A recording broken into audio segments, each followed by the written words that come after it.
Muy buenas noches a todos en casa, bienvenidos a una nueva emisión del Mundo en Contexto. Les saluda como siempre este servidor Carlos Arellán Solórzano, complacido de que nos acompañe en esta revisión de temas relevantes de la actualidad internacional. Enfocamos nuestra mirada ahora en el continente africano. El complicado proceso de alcanzar un alto al fuego entre el grupo rebelde M23 y las fuerzas militares de la República Democrática del Congo se está fracturando. Los combates se han reanudado al este del país luego de que el movimiento 23 de marzo denunciara el asesinato del teniente coronel Willy Goma tras un ataque con drones. La semana pasada el presidente angoleño João Lourenço había anunciado un alto al fuego. Sin embargo, en los últimos días ambas partes se han acusado de violaciones al acuerdo pactado en 2025 con mediación estadounidense. La versión oficial del gobierno es que los rebeldes buscan fortalecer sus posiciones al este del país, mientras que hacen tiempo con las conversaciones diplomáticas. Por otro lado, el portavoz del M23 rechaza las acusaciones y acusan a las fuerzas gubernamentales de las hostilidades.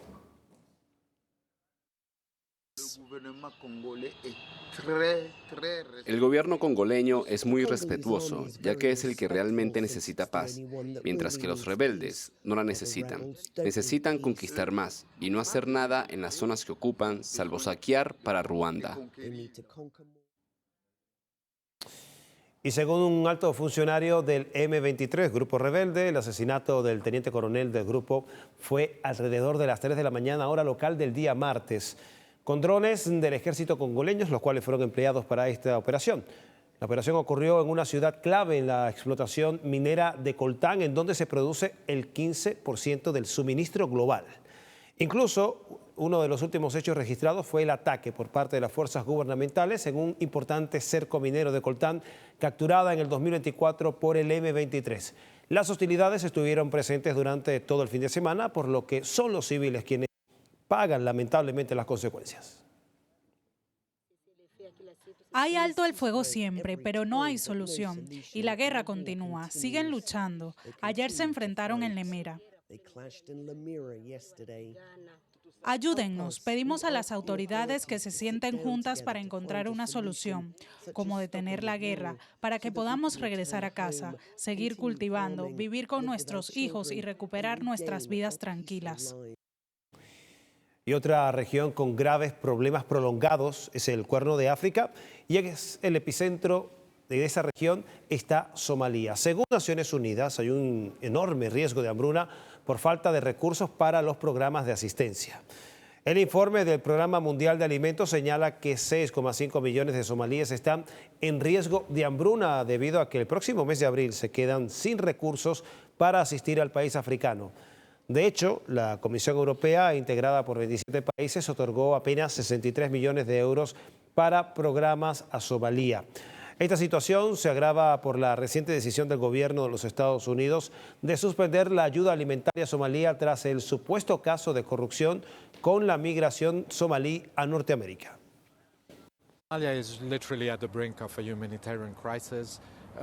Somalia está literalmente al borde de una crisis humanitaria por diversos elementos. Una recurrente sequía, experimentando solo 3 temporadas de lluvia. Lo que nos falta son recursos y necesitamos que estén disponibles ahora para prevenir que se agrave la situación. Y a esta situación humanitaria se suman las presiones externas para provocar la secesión de Somalia. En diciembre de 2025, Israel fue el primer país o entidad en reconocer como Estado a Somalilandia, un territorio del norte del Cuerno de África que fue protectorado británico. Tras estos hechos, el gobierno de Somalia ha rechazado rotundamente las acciones de Israel. Sin embargo, el régimen de Tel Aviv autorizó la llegada del embajador de Somalilandia, Mohamed Hagi, asesor del presidente de la nación autoproclamada. Además, esta semana una delegación de Somalilandia fue recibida oficialmente por ministros y políticos israelíes. Desde Mogadiscio rechazan que empresas israelíes y europeas estén avanzando en explotar los recursos mineros que pertenecen a Somalia. El gobierno federal de Somalia es la única entidad legítima designada por el pueblo somalí para representar al país. Los recursos naturales, incluidos los minerales, se gestionan mediante instituciones y políticas establecidas. Cualquier declaración que se salga de estos marcos constitucionales es infundada e inaceptable. Rechazamos categóricamente tales afirmaciones y el gobierno da la bienvenida a los inversores interesados, pero solo a través de las instituciones adecuadas y legítimas. Y África es uno de los continentes más convulsos en la actualidad. Su historia cargada de procesos de esclavitud, de un proceso de descolonización irregular, sigue siendo motivo de guerras regionales que parecen muy complejas de solucionar. Hoy recordamos los 50 años del retiro de las tropas españolas en el Sahara Occidental, ocurrido esto el 26 de febrero de 1976. Un hecho catalogado por el pueblo saharaui como traición y que permitió la ocupación ilegal por parte de Marruecos y de uno de los exterminios más silenciados por la mediática occidental. En 1956, Marruecos logró su independencia de Francia y España. Pero en la costa atlántica africana, un territorio conocido como el Sahara Occidental siguió bajo el dominio español. Era una provincia estratégica para Madrid por ser rica en minerales y un mar pesquero abundante, cuya soberanía se convirtió en motivo de disputa internacional.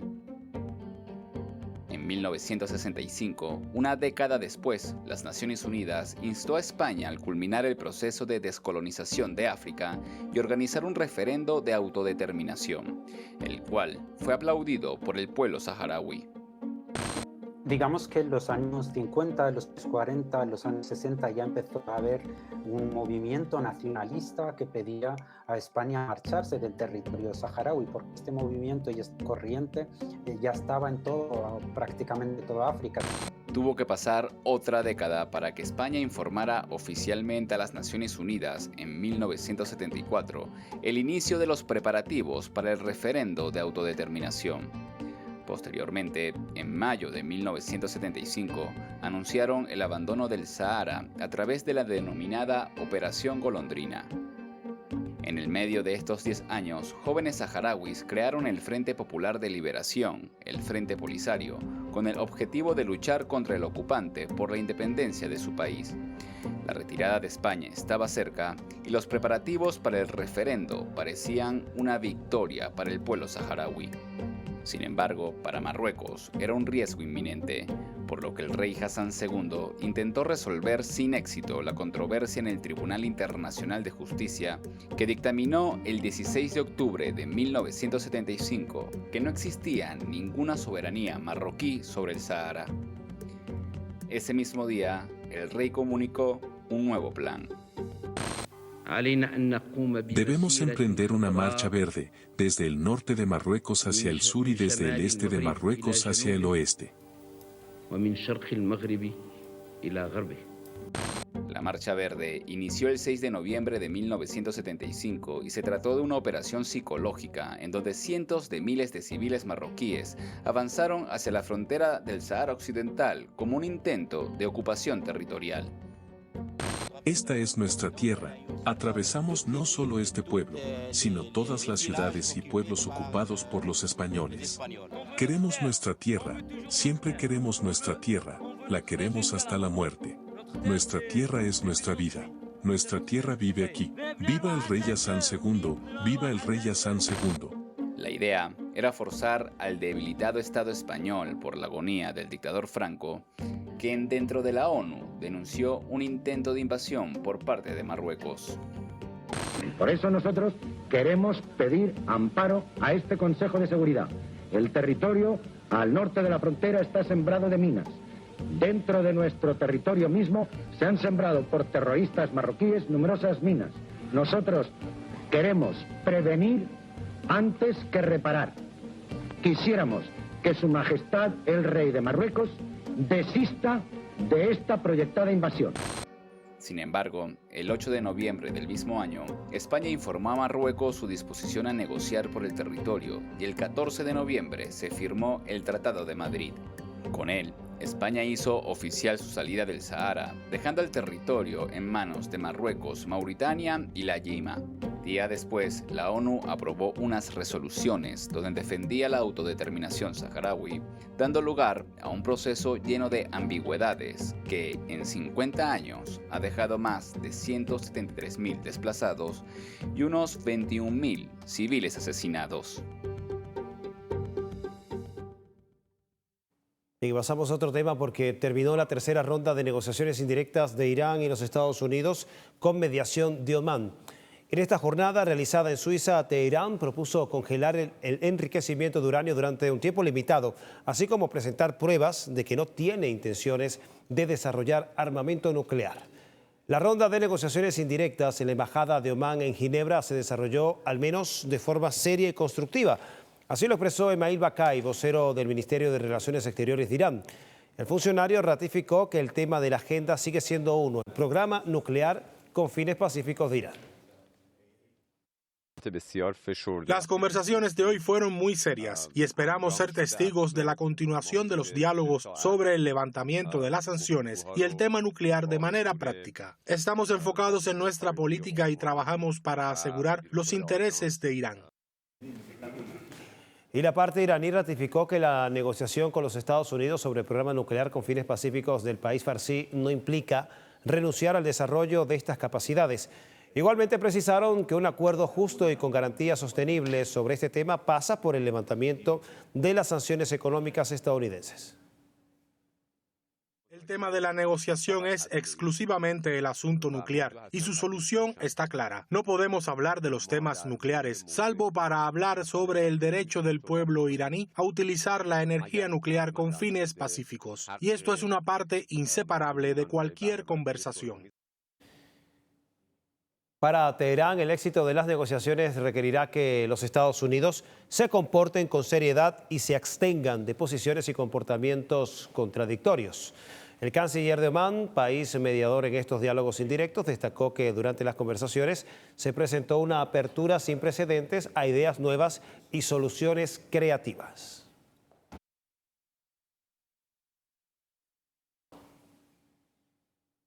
Y además de las reservas en torno a si Estados Unidos cuenta con las suficientes capacidades para sostener un conflicto directo y prolongado contra Irán, también medios norteamericanos explican que la justificación usada por Washington para atacar a Irán parece diluirse por falta de evidencias.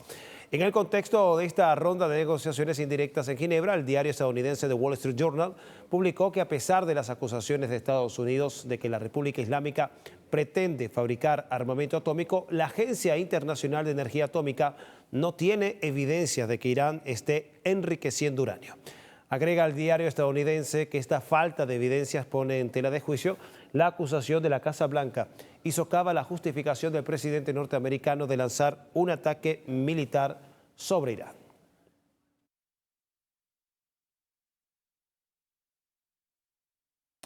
Y aun cuando sobre Irán se cierne la amenaza de una agresión militar inminente por parte de los Estados Unidos e Israel, el país islámico no descarta la negociación para resolver las preocupaciones de Washington sobre su programa nuclear con fines pacíficos. Desde Teherán aseguran que cualquier diálogo será sobre este tema y que solo es posible un acuerdo si es justo y equitativo. La República Islámica de Irán no tiene ambiciones de desarrollar armamento atómico. Así lo han ratificado sus autoridades como respuesta a las reiteradas acusaciones estadounidenses. Somos honestos con el mundo y con nuestro propio pueblo. No buscamos armas nucleares. Lo hemos declarado una y otra vez. Y estamos preparados para cualquier tipo de verificación. Para Irán, el diálogo indirecto con los Estados Unidos gira en torno al programa científico nuclear con fines pacíficos del país farsi. Sin embargo, la negociación no significa renunciar al desarrollo de capacidades en este ámbito y tampoco a cambio de nada. No buscamos un arma nuclear, no iremos a producir un arma nuclear y nunca almacenaremos un arma nuclear. Y ustedes deben darnos el precio por eso. ¿Cuál es el precio? El precio a cambio es muy claro, las acciones negativas que tomaron. Irán es el segundo país con más sanciones unilaterales e ilegales por parte de los Estados Unidos. El arma financiera ha sido empleada de forma significativa por Washington como represalia contra Teherán por considerar que el programa nuclear iraní es con fines ofensivos, amenazando a su aliado en Oriente Próximo, Israel. El programa de la República Islámica de Irán es pacífico y estas son capacidades locales. El 60% de enriquecimiento puede reducirse y diluirse al 20%. El diálogo es una opción invariable de Irán, a pesar de que una negociación anterior fue empleada por Estados Unidos como una distracción para emboscar a la República Islámica en junio de 2025, en una agresión militar combinada con Israel y que duró 12 días. Es una nación que acepta y propicia el diálogo sin condiciones, como lo hace Estados Unidos. Las únicas condiciones que pone Irán es que se respete su soberanía, su dignidad. Es decir, un Irán que está dispuesto a escuchar, pero desde una posición de soberanía y dignidad, de respeto a esos conceptos y prácticas que no se transan. Si bien la experiencia de las negociaciones con Occidente han resultado ingratas, Teherán insiste en la diplomacia para abordar las controversias y para ratificar que el diálogo es para lograr acuerdos de beneficio mutuo y no un medio para gestionar la renuncia a derechos legítimos y soberanos como su desarrollo científico.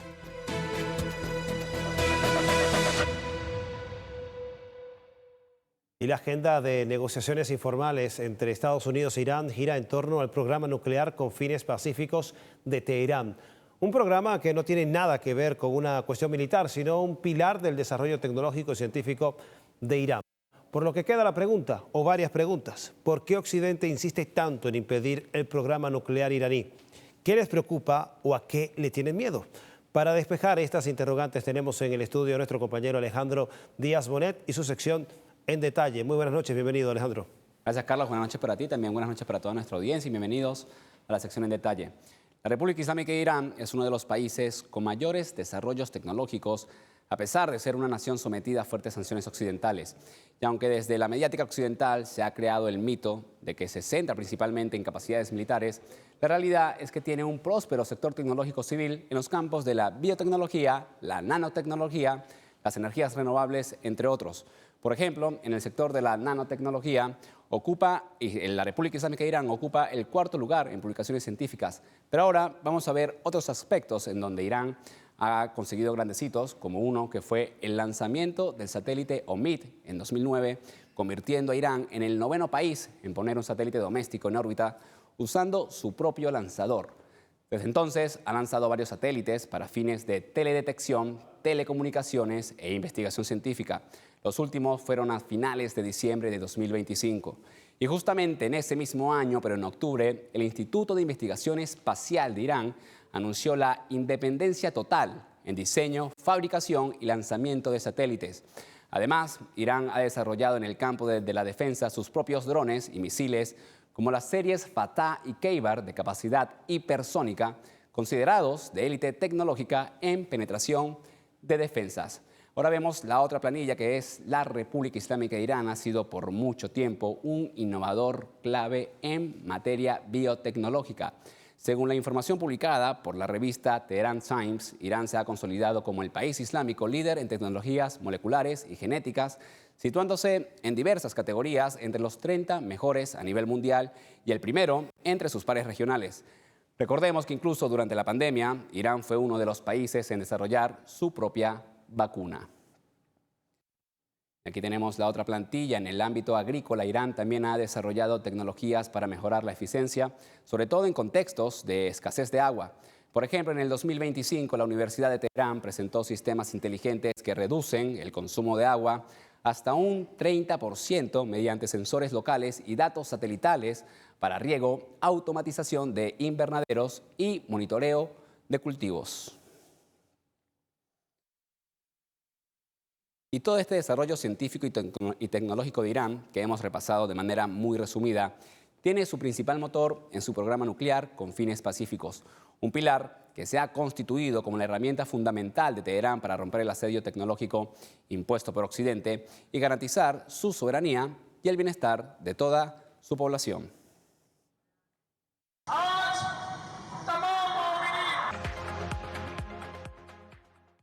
Bien, y para profundizar sobre este tema vamos a hacer un contacto hasta Buenos Aires, Argentina, para conversar con el analista internacional Tadeo Castiglione, a quien le damos las buenas noches y le vamos a hacer la primera pregunta. ¿Por qué Irán ha tenido que impulsar su desarrollo tecnológico y avanzar en un programa nuclear con fines pacíficos? Muy buenas noches, estimado Alejandro. Como siempre, un enorme placer poder compartir con ustedes y muchísimas gracias por el espacio. Respecto a tu primera pregunta sobre por qué es el motivo de Irán de desarrollar su plan nuclear de manera pacífica, tengamos en cuenta que uno de los principios del derecho internacional destaca la soberanía de los pueblos hacia su desarrollo científico potencial, hacia su desarrollo tecnológico, hacia su desarrollo energético, y esto se enmarca en políticas soberanas que buscan el bienestar para su pueblo y buscan lograr y dar las máximas soluciones posibles. Cuando estamos hablando de Irán, recordemos que estamos hablando de una potencia emergente con más de 90 millones de habitantes, un país muy amplio, muy grande, y por ende necesita un desarrollo científico potencial, y en este caso la energía nuclear genera energía eléctrica y por ende es uno de los motores principales para el crecimiento industrial, el crecimiento potencial que tenga un país hacia su motor de desarrollo, y en eso se ve enmarcado su programa nuclear. Por eso yo creo que es necesario recalcar que un país libre y soberano puede desarrollar sus propias políticas y todo lo que crea conveniente para el avance y el desarrollo de su país.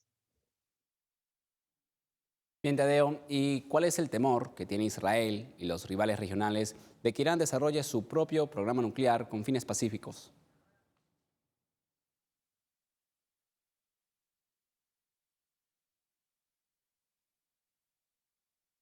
Bueno, lo que vemos de Israel y también de Estados Unidos con respecto a su política totalmente de agresión en contra de la República Islámica de Irán para detener el plan nuclear, creo que primero tenemos que entender lo que significa Irán. Irán significa la dignidad de los pueblos, no únicamente de Asia Occidental, sino de todo el mundo. Desde el 79 con la Revolución Islámica hasta la actualidad, Irán ha resistido las 1001 intentos de conspiraciones, de cambio de régimen, atentados, ataques, sabotajes, guerras impuestas, y en todas ha logrado salir triunfante. ¿Qué es lo que significa esto? Que al desarrollar su propio programa nuclear, al desarrollar su soberanía energética, su soberanía científica, Irán demuestra al mundo que sí se puede avanzar pese a las sanciones, que sí se puede avanzar pese al bloqueo, que sí se puede avanzar pese a tener al imperio mismo conspirando día y noche. Y esto lógicamente representa a Irán y lo pone como un faro a nivel regional, en el cual hace que el valor de Irán ya no únicamente sea lo que pueda desarrollar para su propio pueblo, sino que gana un trasfondo incluso simbólico de lo que representa como dignidad de los pueblos libres, y más aún un país del sur global que logra enfrentarse, que logra pararse en alto ante el imperio, y de esta manera también ser un ejemplo a seguir por los pueblos que verdaderamente quieren rescatar y mantener su soberanía nacional. Por eso estos ataques en contra de Irán, no únicamente por su desarrollo científico, sino por el mensaje que se da en medio de todo esto, el cual es de un valor inmenso para todo el mundo.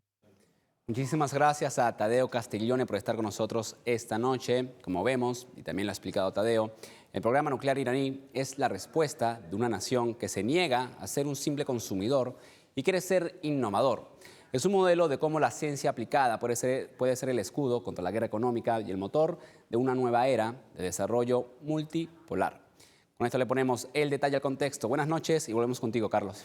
Bueno, un país con el desarrollo de estas capacidades autónomas como las tiene Irán es un obstáculo indefectiblemente para las ambiciones hegemónicas de los Estados Unidos en la región, y al mismo tiempo, como lo decía Tadeo al final, es también la intención de destruir una experiencia como la de Irán, que a pesar de las sanciones, el segundo país con más sanciones restrictivas, ha logrado estas capacidades científicas y tecnológicas. Muchísimas gracias, Alejandro Díaz Bonet, y su sección En Detalle corresponde a hacer nuestra primera pausa en esta emisión del Mundo en Contexto. Repaso mis puntos de contacto en las redes sociales. En TikTok me puedes conseguir como @soyarellán. Tiene la dirección acá abajo en pantalla. En Instagram como @soycarlosarellán.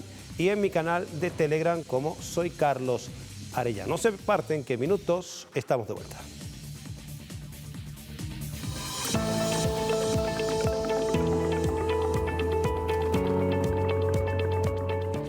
Bien, que estamos de vuelta con más del Mundo en Contexto, 9:35 de la noche. Estamos en directo. El gobierno de Colombia formalizó su respaldo al proceso de recolección de firmas para convocar una Asamblea Nacional Constituyente. El Ejecutivo sostiene que este mecanismo es la única vía para cumplir el mandato del cambio que exige el pueblo colombiano. El presidente de ese país, Gustavo Petro, junto a su gabinete, firmaron la solicitud para convocar a una Asamblea Nacional Constituyente. El proceso, que ya se encuentra en marcha tras la inscripción de su comité promotor ante la registraduría, estima superar los 2 millones o las 2 millones de firmas requeridas y se presentará para su discusión después del 20 de julio de 2026, esto tras la conformación del nuevo Congreso electo el próximo 8 de marzo. La iniciativa promueve las reformas sociales bloqueadas desde el legislativo colombiano.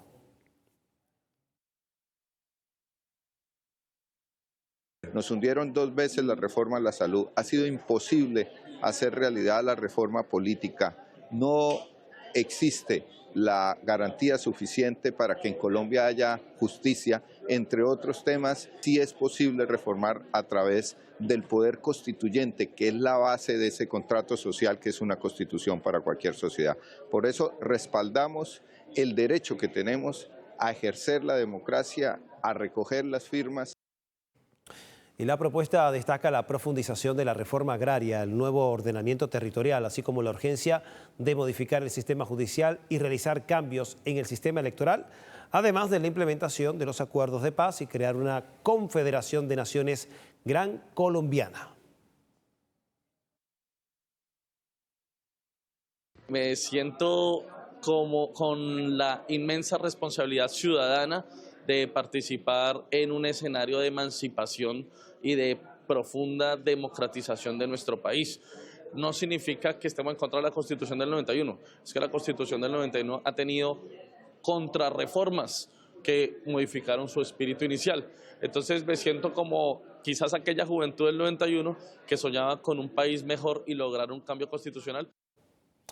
Y para que la convocatoria a la Asamblea Constituyente sea válida, debe ser aprobada por al menos una tercera parte del censo electoral. Además, debe tener la aprobación del Congreso y el aval de la Corte Constitucional. Analistas consideran que la política tradicional colombiana ha bloqueado desde el legislativo las reformas que reivindican al pueblo. Porque le tienen miedo a un cambio que fortalezca la Constitución del 91 en términos en los que ellos han impedido los cambios. Por ejemplo, en el tema de la autonomía territorial, por ejemplo, la reforma a la justicia, por ejemplo, la reforma electoral. Y hacia esas reformas es que se dirige la Asamblea Nacional Constituyente. Bien, seguimos en Colombia porque a menos de 2 semanas para los comicios legislativos en ese país programados para el 8 de marzo, la sombra de la ilegalidad parece afectar el sistema electoral. Desde algoritmos bajo sospecha hasta fusiles presionando el voto, ponen en jaque la transparencia institucional del país que en cada proceso comicial busca oxígeno para la paz. Las denuncias en Colombia apuntan a un sistema de preconteo que muchos consideran una caja negra.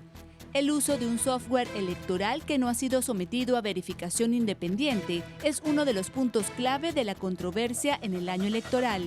Software existe, por más malo que sea, un software tiene funcionalidades específicas. En este caso, si es para el tema electoral, debería estar cruzado con la cantidad de votantes por mesa, por puesto, por municipio, por departamento, debería estar cruzado con los resultados que se suben aparentemente a la plataforma de la registraduría. Pero ¿qué es lo que ha pasado? Ha pasado históricamente casi durante 50 años de que esos valores no se cruzan, simple y sencillamente, y me voy a atrever a decirle, el software no existe. El presidente de Colombia, Gustavo Petro, aseguró que los datos, el software y el escrutinio no pueden estar en manos de entes privados, sino administrado por el Estado colombiano para garantizar mayor control público. Si los datos de los colombianos son manejados por privados, Hay que preguntarse siempre quién maneja los escrutinios electorales. Porque si son los mismos, estamos en un inmenso peligro de fraude electoral.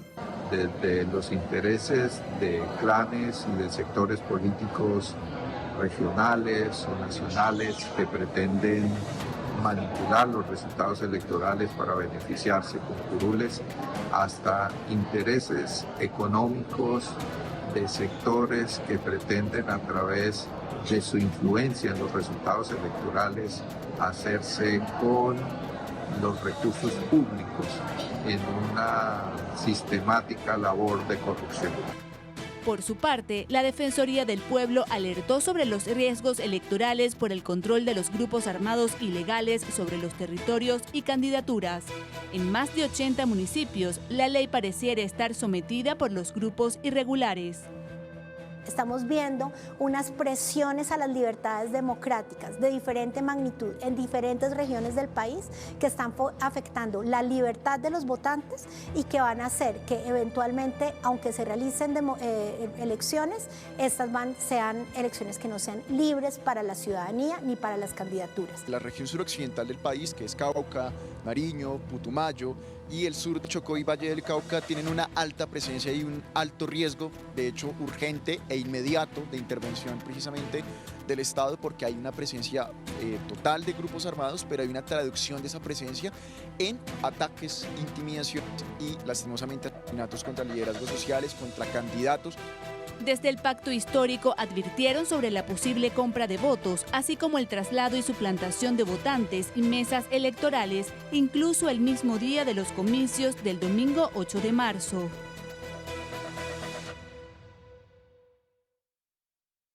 Bien, y cuando Ecuador vive una crisis de seguridad sin precedentes, siguen las polémicas tras el magnicidio del ex candidato presidencial Fernando Villavicencio, quien fue la víctima de la violencia política que estremeció a todo un país. Por segunda ocasión no se instaló la audiencia de apelación a la sentencia, instancia pedida por las autoridades materiales del asesinato de Fernando Villavicencio. La demora se debió a una nueva inasistencia de su abogado, por lo que la audiencia fue declarada fallida.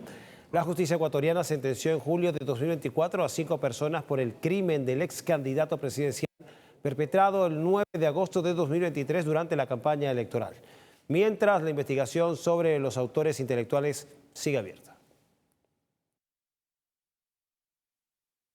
Son 2 años de investigación, 2 años en los que la Fiscalía ha tenido todo el tiempo los recursos y el personal destinado para investigar cómo se dieron los eventos previos al atentado en contra de Fernando Villavicencio, cómo se ejecutó el atentado y todos los eventos posteriores para proteger o esconder a quienes habrían participado en este atentado. Y en declaraciones ante la Fiscalía en España, el narcotraficante Wilmer Chavarría Barré, alias Pipo, acusó directamente al presidente de Ecuador, Daniel Noboa, de haber ordenado el asesinato del ex candidato presidencial Fernando Villavicencio en 2023. Alias Pipo negó su participación y aseguró que el crimen respondió al temor de Noboa de perder las elecciones.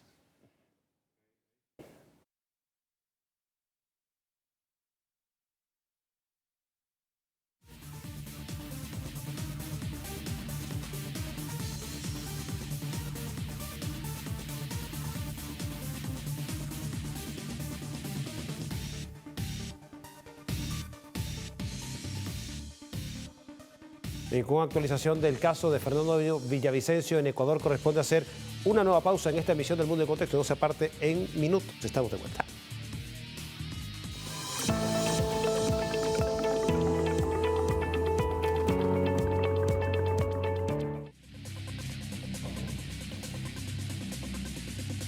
Y entramos final de esta emisión del Mundo en Contexto. Y en esta parte revisamos siempre el legado y la trayectoria de figuras sobresalientes del ámbito del entretenimiento.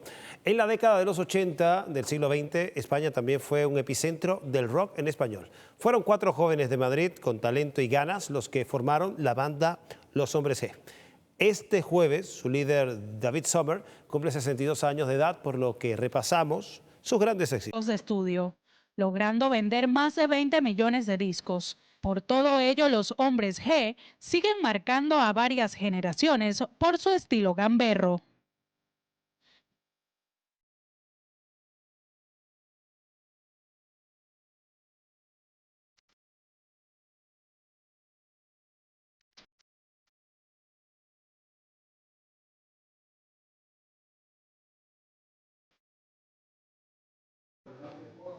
Bien, y con este inevitable viaje en el tiempo, en la memoria, a partir de la música de los hombres G, llegamos al final de esta emisión del Mundo en Contexto. Esperamos hayan disfrutado desde el comienzo hasta el final y agradeciendo como siempre el privilegio de su amable sintonía. Hasta acá, nosotros en esta emisión del Mundo en Contexto. La invitación como siempre para que continúe con la programación que les ofrece Venezolana de Televisión, el canal de Venezuela Toda.